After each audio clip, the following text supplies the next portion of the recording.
চলতি বছর জুনে বেসিসে একটি গোলটেবিল বৈঠক অনুষ্ঠিত হয়েছিল। সেই বৈঠকের শিরোনাম ছিল importance of ICT for economic growth in Bangladesh. এই গোলটেবিল বৈঠকে বর্তমান বাংলাদেশের গভর্নর, বাংলাদেশ ব্যাংকের গভর্নর ডক্টর আহসানিস মনসুর একটি তথ্য তুলে ধরেছিলেন। দেশীয় আইসিটি সেক্টর জিডিপিতে 1.25% অবদান রাখছে। সেখানে তিনি আরও কয়েকটি তথ্য তুলে ধরেন। ট্যাক্স, অত্যধিক পরিচালন ব্যয়, অপর্যাপ্ত ক্যাশ ইনসেন্টিভ এবং রেগুলেটরি বাধা বাংলাদেশের যে আইসিটি শিল্প, সেই শিল্পটিকে ফ্লরিশমেন্টে বাধা দেয় বা বাধাগ্রস্ত করে। এই যখন আইসিটি খাতের অবস্থা, বাংলাভিশনের নিয়মিত আয়োজন ডিজিটাল লাইফের আজকের আমাদের আলোচনার বিষয় আইসিটি খাতের সংস্কার। আর এই বিষয়টি নিয়ে কথা বলার জন্য আমাদের সাথে স্টুডিওতে উপস্থিত হয়েছেন এস.এম. নাজমুল হাসান, ব্যবস্থাপনা পরিচালক কল্পলোক লিমিটেড, এবং মোহাম্মদ তারিক ইকবাল, ব্যবস্থাপনা পরিচালক MWT ইনফরমেটিক্স লিমিটেড। আজকের আলোচনা অনুষ্ঠানে উভয়কে স্বাগত জানাচ্ছি। ধন্যবাদ শুভ ভাই। ওকে, প্রথমে আমরা নাজমুল হাসান ভাই আপনাকে দিয়ে একটু শুরু করতে চাই। রিফরমেশন চলছে, দ্বিতীয় স্বাধীনতা আমরা বলছি। আইসিটি খাতের রিফরমেশন আসলে কেমন হওয়া উচিত এবং এই মুহূর্তে আসলে আইসিটি খাতের পরিস্থিতিটা আপনি কেমন দেখছেন? রিফরমেশন তো আসলে দরকার এই কারণে যে আমরা বিগত অনেক বছর একটা সিস্টেমের মধ্য দিয়ে চলে এসেছি এবং এই সিস্টেমের ভালো কাজের প্রশংসা যেমন সবাই করেছে, কিন্তু খারাপ কাজের যে প্রোটেস্ট করা দরকার বা ভুল ধরিয়ে দেওয়ার দরকার, সমালোচনা করা দরকার, এটা আর ওইভাবে করে ওঠা হয়নি। এটা অনেক বছর ধরে। তো সেদিক থেকে বললে অবশ্যই রিফরমেশন দরকার। আইসিটি খাত বাংলাদেশের বাইরের কিছু না, এটা বাংলাদেশের মধ্যে ইনক্লুসিভ। এবং আমি বলবো এখনকার যুগের সাথে তাল মিলিয়ে চলতে হলে প্রত্যেকটা খাতকেই, আইসিটি খাতকে সংশ্লিষ্ট মানে ইনক্লুসিভ করেই তাকে চিন্তা করতে হবে, এর বাইরে চিন্তা করার কোনো সুযোগ নাই। সো আইসিটি খাতের রিফরমেশন যদি সঠিকভাবে করা হয়, এটা প্রত্যেকটা খাতই প্রত্যক্ষ এবং পরোক্ষভাবে উপকৃত হবে। সো আমি বলবো এটা সময়ের দাবি এবং এটা অবশ্যই করার দরকার। সব স্টেক হোল্ডারদের মধ্যে সব স্টেক হোল্ডারদের ইনক্লুড করে তাদের কাছ থেকে পরামর্শ নিয়ে সঠিকভাবে এটা করা দরকার। সেক্ষেত্রে আমরা একই প্রশ্ন তারিক ইকবাল ভাই আপনার কাছে একটু আসতে চাই। আপনার চোখে রিফরমেশনটা কেমন হওয়া উচিত? আমার চোখে রিফরমেশনটা দরকার, যেটা ভাইয়া বললেন অলরেডি, যে অনেকগুলা জিনিস আছে যেগুলো আমরা আগে করতে পারতাম না সহজে।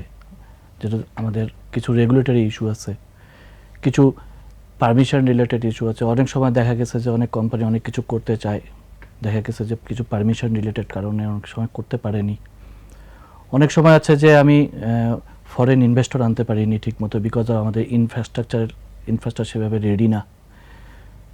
যার মধ্যে মেইন জিনিস হচ্ছে যে লিমিটেড অ্যাক্সেস আছে কানেক্টিভিটির উপরে, পাওয়ারের ক্রাইসিস আছে আমাদের দেশে, যেখানে যে জিনিসটা আমাদের ইনফ্রাস্ট্রাকচার রেডি করতে গেলে যে জিনিসগুলো লাগে সেগুলো আমাদের কাছে অ্যাজ ইউজুয়াল পাওয়া যায় না।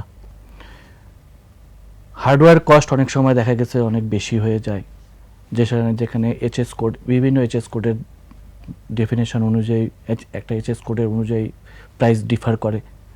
তো এনভায়রনমেন্ট ফ্রেন্ডলি আমাদের এখন পর্যন্ত তৈরি হয়নি। তো আইসিটি সেক্টরকে যদি আমরা ভালোভাবে নিয়ে যেতে চাই, যেখানে 1.25% আমাদের জিডিপিতে অলরেডি হিট করছে, অবদান রাখছে। 2025 সালে একটা যে মাইল ফলক আছে যে $5 বিলিয়ন, সেটাকে যদি আমরা অবদান রাখতে চাই, তাহলে আমাদের এই সব সেক্টরগুলোকে আমাদেরকে উন্নতি সাধন করতে হবে। সেখানে আমাদেরকে খেয়াল রাখতে হবে যে ওয়ার্কফোর্স রেডি করতে হবে, নলেজ বেস এডুকেশন কোয়ালিফিকেশানগুলোকে আমাদেরকে তৈরি করতে হবে, রেগুলেটরি ইস্যুগুলোতে আমাদেরকে কিছু শিথিলতা আনতে হবে, গভর্নমেন্ট এবং প্রাইভেট অর্গানাইজেশনকে কোলাবোরেটলি কাজ করতে হবে, পলিসি তৈরি করতে হবে, স্ট্যান্ডার্ডাইজেশনগুলোকে তৈরি করতে হবে। সো অনেক কাজ আছে যেগুলা লাস্ট বিগত 15 বছর বা 17 বছরে হয়নি, সেগুলোকে আমি মনে করি রিফর্ম দরকার। এবং এটার জন্য যারা অথরাইজ পারসন আছে তাদেরকে, এবং যারা ডেজিগনেটেড কোম্পানির যারা স্টেক হোল্ডার আছে তাদের সাথে বসতে হবে, তাদের কথা শুনতে হবে। কী বিষয় নিলে, কী বিষয় নিয়ে আলোচনা করলে, কী বিষয় সলভ করলে এগুলাকে আমরা ওভারকাম করে সামনে যেতে পারি, তাহলে আমার মনে হয় রিফর্মটা করলে আমরা আরও দ্রুত উন্নতি সাধন করব। এবং আমাদের যে টার্গেট আছে 2025 সালে $5 বিলিয়ন অ্যাচিভমেন্ট, এটা তখন আমাদের জন্য ইজিয়ার হবে আর কি। চলুন আপনার আলোচনার সূত্র ধরে নাজুল আপনার কাছে একটু জানতে চাই, বিশেষ করে ভাই যেমনটি বলছিলেন যে রেগুলেটরি অ্যাসপেক্টে কাজ করার দরকার আছে, সো আরও অনেক বিভিন্ন খাত কিন্তু উনি উল্লেখ করেছেন। তো এই মুহূর্তে যদি আমরা একটু জানতে চাই যে আইসিটি শিল্পে যারা কাজ করছেন কোন কোন সমস্যাগুলো বা কী কী চ্যালেঞ্জগুলো এখন খুব মারাত্মক আকারে আছে যেগুলোকে আসলে মিটিগেশন করা ইমিডিয়েট দরকার? প্রত্যেকটা স্টেক হোল্ডারের কিন্তু নিজস্ব প্রবলেম আছে। যেমন যদি বিজনেসের ক্ষেত্রে বলি, বিজনেসের ক্ষেত্রে আমাদের আইসিটি বিজনেস কিন্তু অনেক অনেক টাইপের বিজনেস হতে পারে। সফটওয়্যার ডেভেলপমেন্ট বা সফটওয়্যার সার্ভিস প্রদান যেমন একটা মেজর একটা বিজনেস আমরা বলি, উনি যেটা বললেন ইনফ্রাস্ট্রাকচার রিলেটেড, আসলে সব কিছু তো শুরুই হয় ইনফ্রাস্ট্রাকচার দিয়ে। আপনি যে কোনো কিছু করতে হলে আপনাকে ইনফ্রাস্ট্রাকচারে সবার প্রথম গুরুত্ব দিতে হবে। সেখানে যেমন উইকনেস আছে, সফটওয়্যার বিজনেস করার জন্য এখানে রেগুলেটরি অনেক বাধা আছে, সেগুলোর উইকনেস আছে। আবার আপনার এগুলোর যে কাঁচামাল হিসেবে আইসিটি সেক্টরে কিন্তু হিউম্যান রিসোর্স একটা মেজর একটা ভূমিকা পালন করে। তো সেখানে অনেক চ্যালেঞ্জ আছে, অনেক উইকনেস আছে। আমাদের বিগত সরকারের আমলগুলোতে কিন্তু অনেক চেষ্টা করা হয়েছে হিউম্যান রিসোর্স, কারণ সবাই কিন্তু বলে যে হিউম্যান রিসোর্সের সংকট, হিউম্যান রিসোর্স আছে বাট স্কিলড হিউম্যান রিসোর্স নাই। তো এটাকে স্কিল করার জন্য আবার অনেক, যেমন এখন বলা হচ্ছে যে, এখন বলা হয় না যে আমাদের ডেটাতেই আছে প্রায় 5 থেকে 6 লক্ষ আমরা প্রতি বছর গ্রাজুয়েশন জেনারেট করছি, বাট স্কিল গ্রাজুয়েশন হচ্ছে না। তো এই স্কিল জেনারেট করার জন্য কিন্তু অনেক অনেক পদক্ষেপ নেওয়া হয়েছে, বাট সেটা কেন কাজে আসে নাই সেগুলো আমাদের অবশ্যই খতিয়ে দেখা দরকার আছে, কারণ ওখানে অনেক বড় একটা দুর্বলতা আছে। আবার এই দুর্বলতার মাঝে কিন্তু অনেক সফলতাও আছে।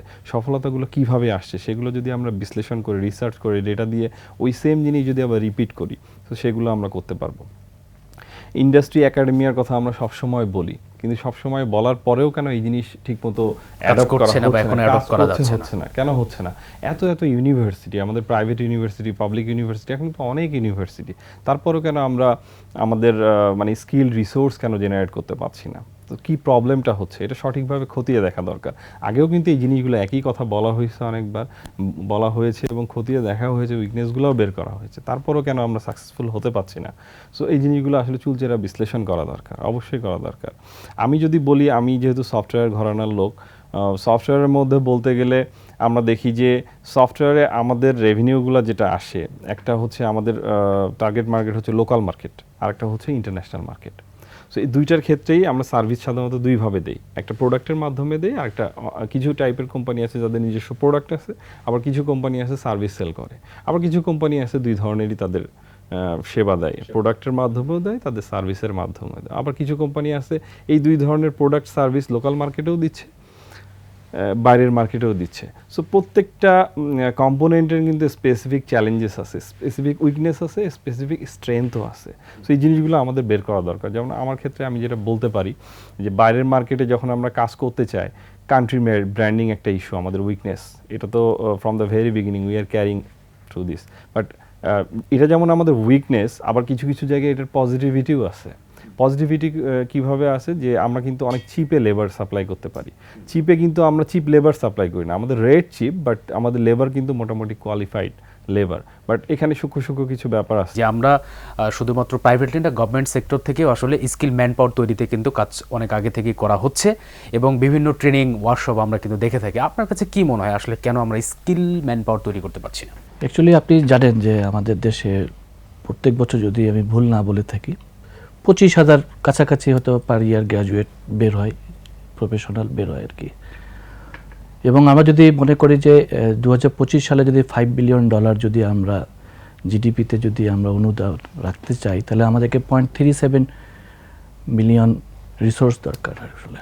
বাট আমরা কি আসলে কি রেডি কি না আমি জানি না। বাট সোফার আমার মাই নলেজ, বা আমরা কিন্তু ওই প্রফেশনাল বা এডুকেট বা গ্রাজুয়েট রেডি করার জন্য আমরা রেডি না এখন পর্যন্ত, বিকজ আমাদের শিক্ষার ব্যবস্থাটা আসলে হয়ে গেছে আগেকার স্টাইলে চলতেছে আর কি। আমরা গতানুগতিক স্টাইলে যদি পড়ালেখা করি এবং যদি আমরা বের হই মার্কেটে, যদি কম্পিটেন্ট, আমাদের আপনি জানেন যে আমাদেরকে ইন্ডিয়া এবং পার্শ্ববর্তী দেশের সাথে কিন্তু আমাদেরকে কম্পিটিশন করে কিন্তু আমাদেরকে কাজ পেতে হয়। আমাদেরগুলো অনেকগুলো ল্যাকিংস আছে, যার জন্য আমাদেরকে এডুকেশনালগুলো যেগুলো আছে সেগুলো হচ্ছে রিসার্চ বেসড এডুকেশন নাই, নাম্বার 1। নাম্বার 2 হচ্ছে যে আমরা অনেক ইউনিভার্সিটি আছে যে শুধুমাত্র সার্টিফিকেট পেয়ে গেলেই হয়তো বা স্টুডেন্ট মনে করে যে আমি গ্র্যাজুয়েট হয়ে গেছি, বাট ওখানে টেকনোলজি রিলেটেড বা এক্সপেরিমেন্ট, হ্যান্ডস অন এক্সপিরিয়েন্স রিলেটেডের একটা অভাব আছে, যেগুলো আমরা আফটার গ্র্যাজুয়েশন আমরা কিন্তু পারি না।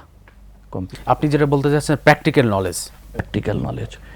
থার্ড থিং হচ্ছে যে আমাদের বড় একটা প্রবলেম হচ্ছে যে আমাদের অ্যাসেন্ট প্রবলেম আছে ইংলিশে।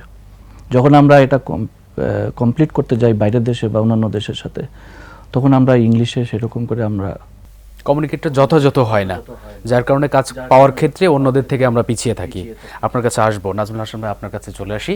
আমরা যে টপিকে কথা বলছিলাম, আপনি যেমনটি বলছেন যে বিশেষ করে সফটওয়্যার ঘরানার লোক হিসেবে আপনি বাইরের সাথে কাজ করেন এবং আপনার একটা অভিজ্ঞতা আছে আসলে কোন কোন উইক পয়েন্টের জন্য আমরা কাজগুলো পাই না অথবা অন্যদের সাথে কম্পিট করে পেরে উঠি না। সেক্ষেত্রে সমস্যাগুলো কি এবং সমাধানগুলো কী হওয়া উচিত যদি একটু সংক্ষেপে বলেন। প্রথমত আমাদের চিন্তাভাবনাতেও পরিবর্তন আনা দরকার। একটা সময় ছিল যখন শুধু সার্ভিস বিক্রি করে আমরা রেভিনিউ জেনারেট করতাম। ইনফ্যাক্ট আমাদের যে ফরেন রেমিটেন্স আমাদের আইসিটি থেকে আসছে, এটা বিপিও বলি বা সফটওয়্যার ডেভেলপমেন্ট বলি বা অন্যান্য যেসব টেকনোলজিক্যাল সাপোর্ট থেকে বলি, এগুলো তো আসছে। এর পাশাপাশি এখন কিন্তু ওয়ার্ল্ড ওয়াইড স্যাস প্রোডাক্ট বা প্রোডাক্টের মাধ্যমে যে রেভিনিউ জেনারেট করা, এটা কিন্তু এখন ব্যাপকভাবে সমাদৃত এবং আপনি যত ইউনিকর্ন দেখবেন ওয়ার্ল্ড ওয়াইড, তারা কিন্তু প্রোডাক্টের মাধ্যমে হচ্ছে। আমাদের পার্শ্ববর্তী দেশ ইন্ডিয়ার কথা চিন্তা করেন, জোহো আজ কোথায় চলে গেছে। এক জোহো সিআরএম দিয়ে শুরু করে তারা হেন কিছু নাই যা করছে না, এরকম অনেক উদাহরণ আছে। তো আপনি দেখেন একটা দেশ থেকে, বাংলাদেশ থেকেও কিন্তু এরকম প্রোডাক্ট তৈরি করা সম্ভব। মানে আমাকে যে সার্ভিস বেচে খাইতে হবে, নট লাইক দ্যাট। আমি কিন্তু প্রোডাক্ট ডেভেলপ করতে পারি এবং প্রোডাক্টের কাস্টমার শুধু আমার বাংলাদেশে না, পুরো পৃথিবীতে আমার কাস্টমার। সেক্ষেত্রে ব্যারিয়ারটা মেইন ব্যারিয়ার আমি বলবো আমাদের পেমেন্টের প্রবলেম। পেমেন্ট বাংলাদেশে দেখেন, বাংলাদেশে আমরা যে চ্যালেঞ্জগুলো ফেস করি, যারা প্রোডাক্ট সেন্ট্রিক কাজ করে, আমি আমার মতো অনেকেই আছে, তাদের আপনি একটা জিনিস সেল করবেন তো প্রথম তো আপনাকে এনশিওর করতে হবে আপনি রেভিনিউটা ঠিকমতো পাচ্ছেন। আর আপনি রেভিনিউ কখন পাবেন, আপনাকে তো আগে ইনভেস্ট করতে হবে।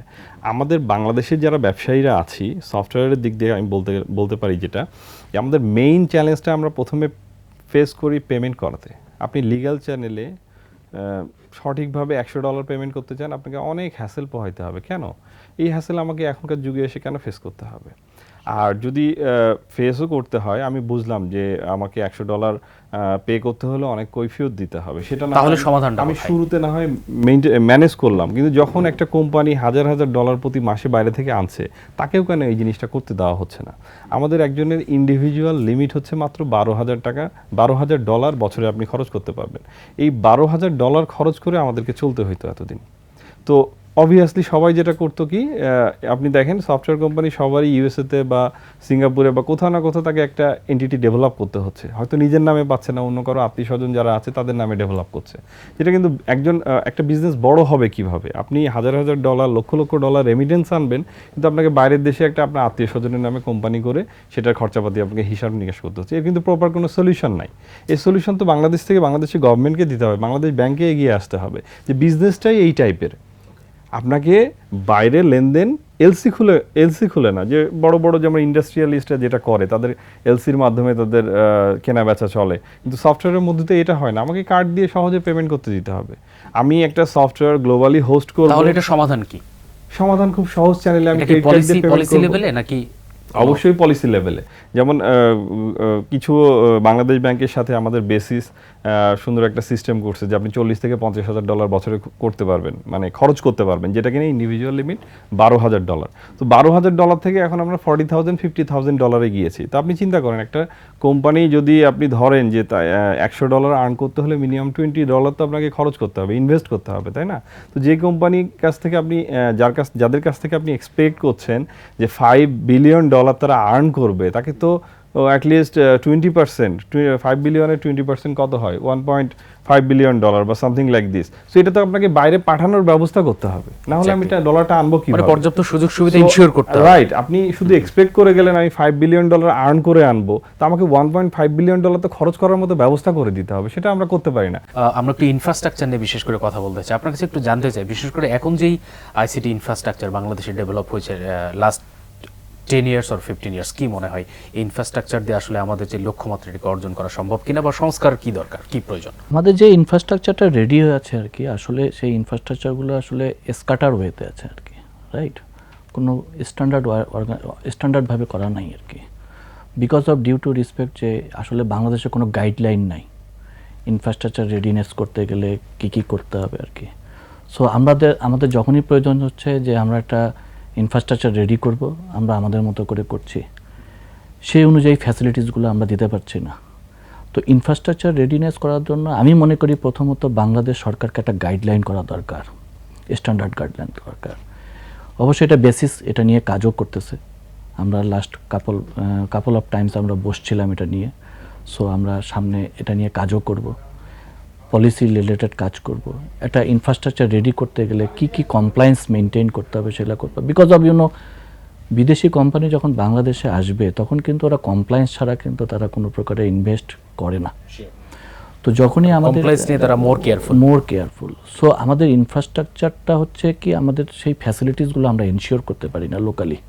আমাদের, আপনি জানেন যে আমাদের দেশে 12টা ডিস্ট্রিক্টে মেবি 28টা হাইটেক পার্ক করা হয়েছে, রাইট? তো আরবান এরিয়া যদি ধরি আমি ঢাকা সিটিতে ফ্যাসিলিটিস দিক দিয়ে মোটামুটি সবগুলো কমপ্লাই করে, রেস্ট অফ এরিয়াতে তো কমপ্লাই করে না সব কিছু। তা মেইন প্রবলেম হচ্ছে পাওয়ারের ল্যাক অফ, আপনার কি হচ্ছে কানেক্টিভিটি, রোড এবং আদার্স যদি বলি, আমি যদি আপনার যদি ট্রান্সপোর্টেশনের কথা বলি, সেখানে রিসোর্স ওখানে থাকতে গেলে রিসোর্সের যে ফ্যাসিলিটিসগুলো দিতে হয়, সুবিধা দিতে হয়। কারণ আপনি যদি ঢাকা কেন্দ্রিক করেন তাহলে তো হবে না। আমাদের যদি আমাদের 7.5 লাখ লোক আইসিটি সেক্টরে এখন কাজ করছে, যদি ভুল না বলে থাকি, কিন্তু আমাদের যে মাইলস্টোন আছে যে $5 বিলিয়ন, 7.5 লাখ লোক কিন্তু ইনএডুকেট, পর্যাপ্ত না। তো পর্যাপ্ত করতে গেলে কি লোক বাড়াইতে হবে, লোক বাড়াইতে গেলে কি আমাদেরকে কিন্তু ডিস্ট্রিক্ট লেভেলে যাইতে হবে, যেটা অন্যান্য দেশে করে। ডিসেন্ট্রালাইজ ইয়েতে যেতে হবে আমাদেরকে। যদি যেতে হয় তাহলে আমাদেরকে ওগুলো ফ্যাসিলিটিসগুলো এনশিওর করতে হবে, যতগুলো হাইটেক পার্ক করা হয়েছে। এবং এই হাইটেক পার্কগুলোকে যদি ফ্যাসিলিটিস এনশিওর করা যায় তাহলে আমরা আমাদের লক্ষ্যমাত্রাটা অর্জন করতে পারবো।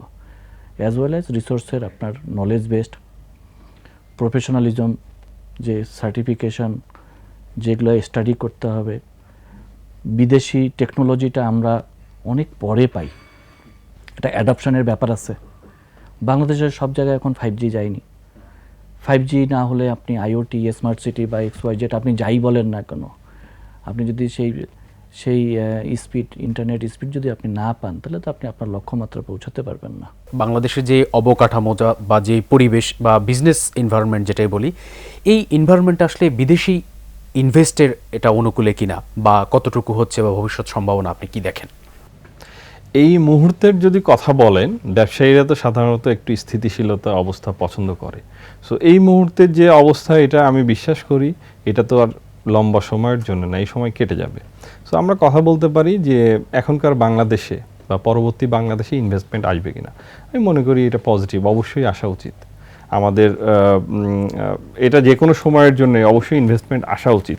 এবং আইসিটি খাতে আমি বলবো আমাদের ইনভেস্টমেন্টের যে ধরনের চিন্তাভাবনা করি, আমাদের চিন্তাভাবনাটা আরেকটু ওয়াইড করা দরকার। যেমন আমরা মনে করি আমি একটা স্টার্ট আপ দিলাম, আমি কোনো একটা ভেঞ্চার ক্যাপিটাল ফার্মের থেকে আমি একটা ইনভেস্টমেন্ট আনলেই সেটা সেটাকে আমি সাকসেসফুল হিসাবে ধরছি। বাট আসলে কি তাই? আমাকে একটা সিঙ্গাপুরি ভেঞ্চার ক্যাপিটাল ফার্ম আমার এখানে ইনভেস্ট করবে, সে তো প্রফিটের জন্যে, তাই না? সো সে প্রফিট কিন্তু আরও বেশি করে আরও বেশি টাকা নিয়ে যাওয়ার জন্যই করবে। But still this is good option.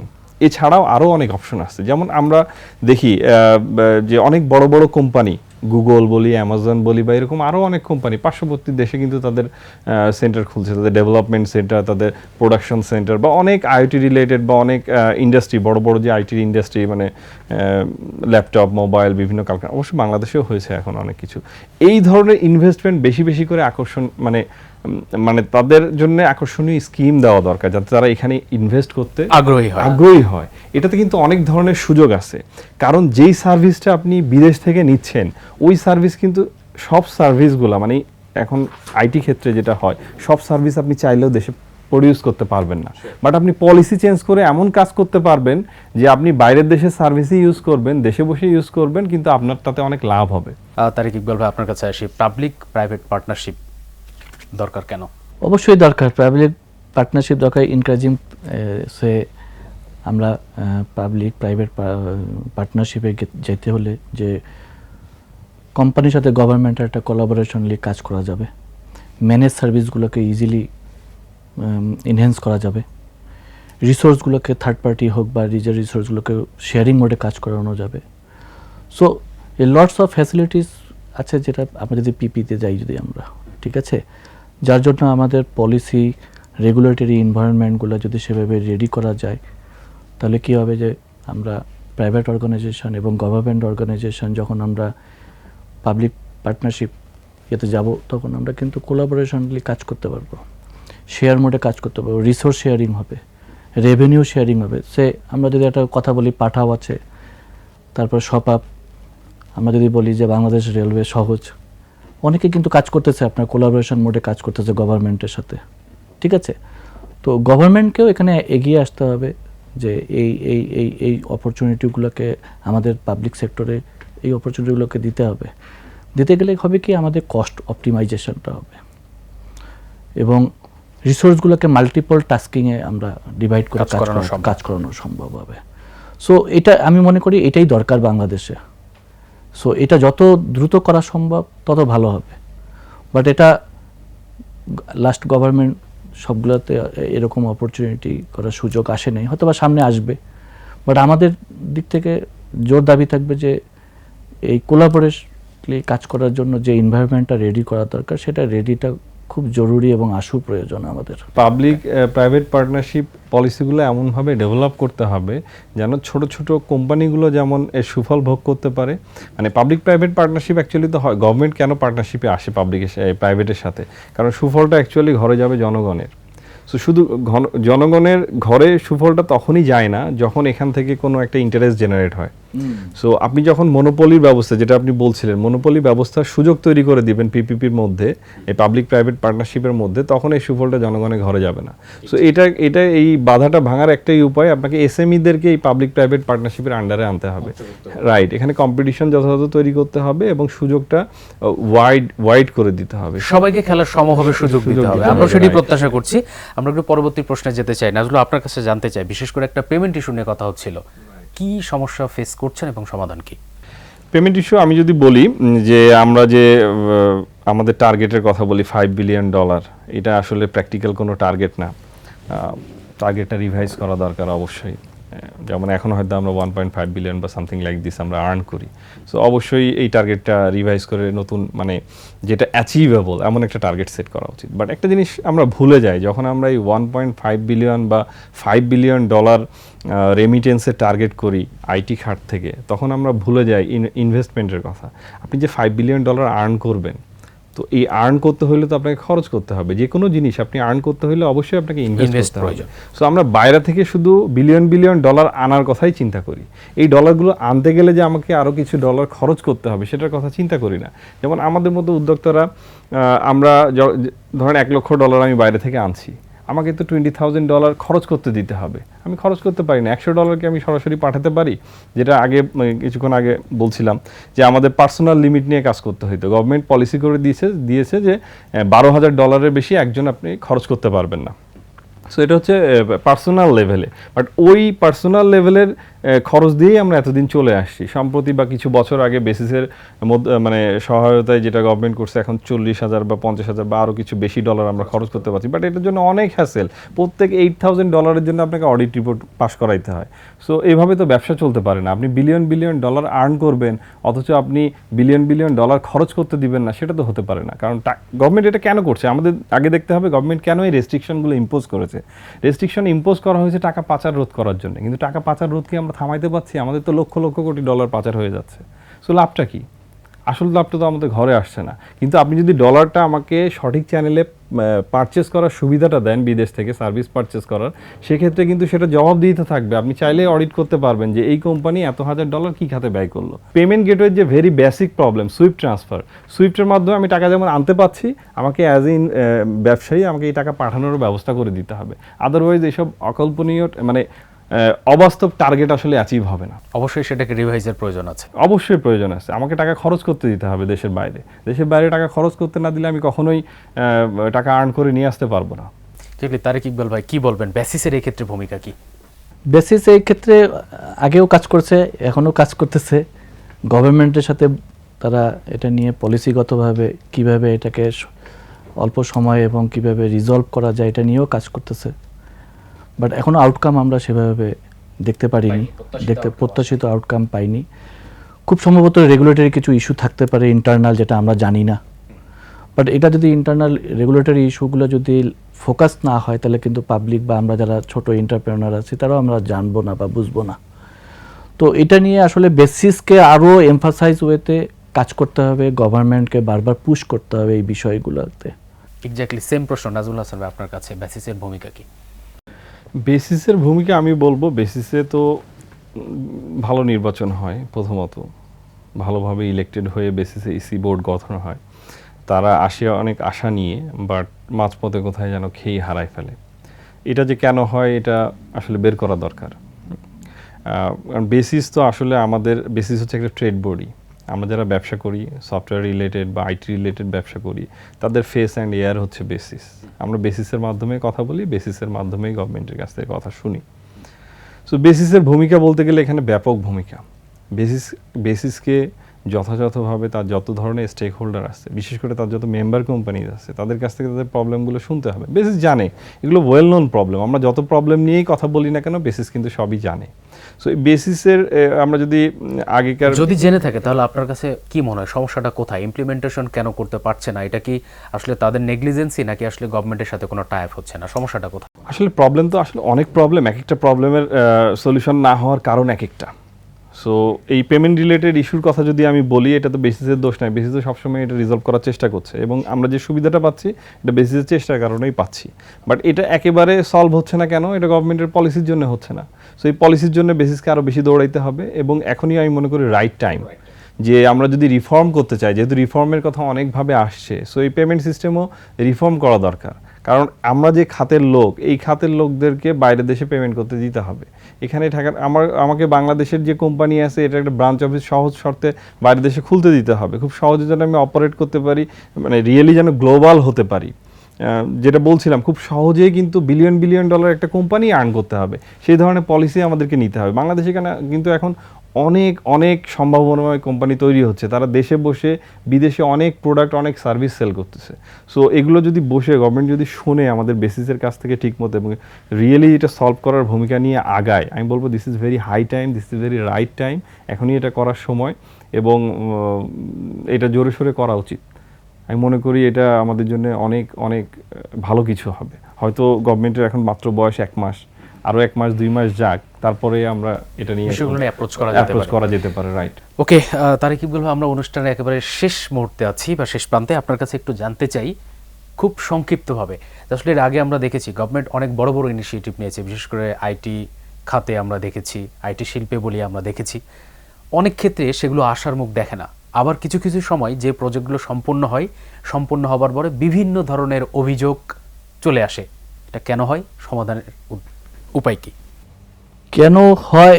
অনেক জায়গায় অনেক সময় সরকার অনেক কিছু করেছে, কিন্তু মেন জিনিসটা হচ্ছে যে যেটা সরকার উদ্যোগ নেয় সেটা সবার কাছে বোধগম্য বা সবার কাছে দৃষ্টিগোচর করার মতো যে প্রবলেম, যে জিনিসগুলো করতে সেটা করা হয়নি। তাই মেন জিনিস হচ্ছে যে করাপশন সেখানে জড়িত থাকে আর কি। ঠিক আছে, সো সরকার একটা উদ্যোগ নিল, হাইটেক পার্কে একটা ডাটা সেন্টার করবে বা XYZ করবে, হয়তো বা বাজেট XYZ, বাট এই বাজেটটা আসলে কার কাছ থেকে নিছে, কে করছে, কে এক্সপার্টিজ এখানে। এখন দেখা গেছে ম্যাক্সিমাম অনেক সময় দেখা যায় যে বিদেশি এক্সপার্ট নিয়ে আসে, ফিজিবিলিটি অ্যানালাইসিস অথবা রিকোয়ারমেন্ট অ্যানালাইসিস করে টোরে একটা বাজেট ক্রিয়েট করা হয়। হোয়ারাজ কিন্তু বিদেশি জানবে না আমাদের দেশের আসলে এনভায়রনমেন্টটা, অ্যাকচুয়ালি সিনারিটা কি।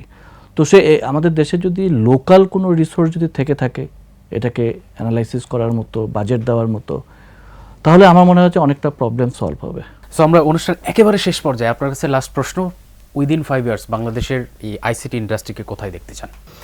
অবশ্যই তো আমরা অনেক আশাবাদী এই কারণে বাংলাদেশ অপার সম্ভাবনার দেশ।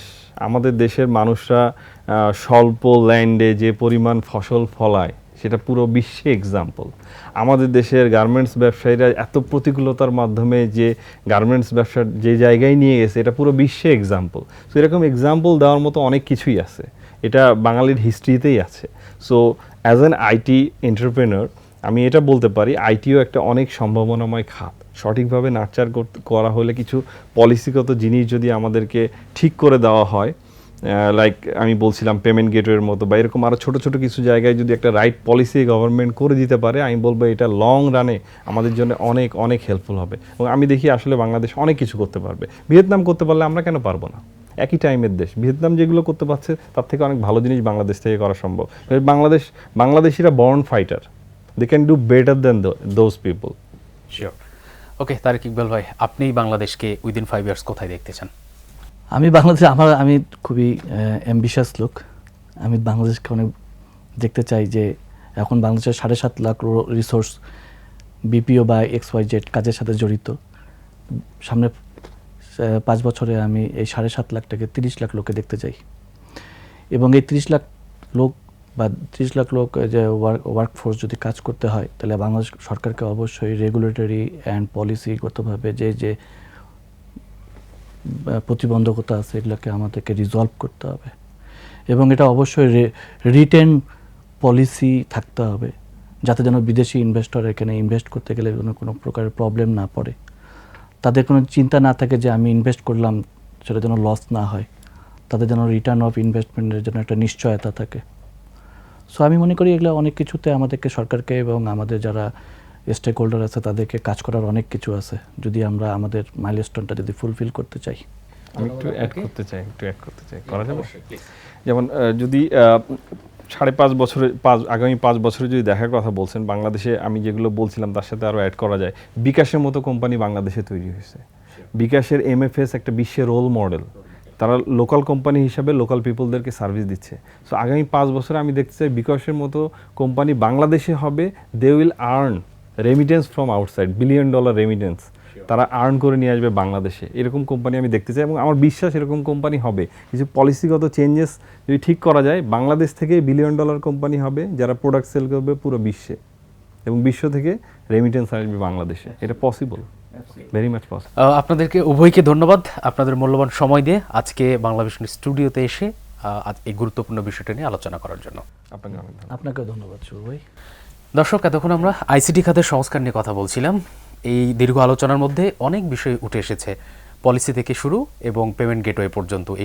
এই সমস্ত সমস্যার সমাধান যদি করা হয়, তাহলে আমাদের সম্মানিত আলোচকবৃন্দ যেমনটি বলছিলেন যে উইদিন 5 ইয়ার্স বাংলাদেশের ICT বা IT শিল্প একটি অন্য মাত্রায় চলে যাবে, এমনটি প্রত্যাশা করছি আমরাও।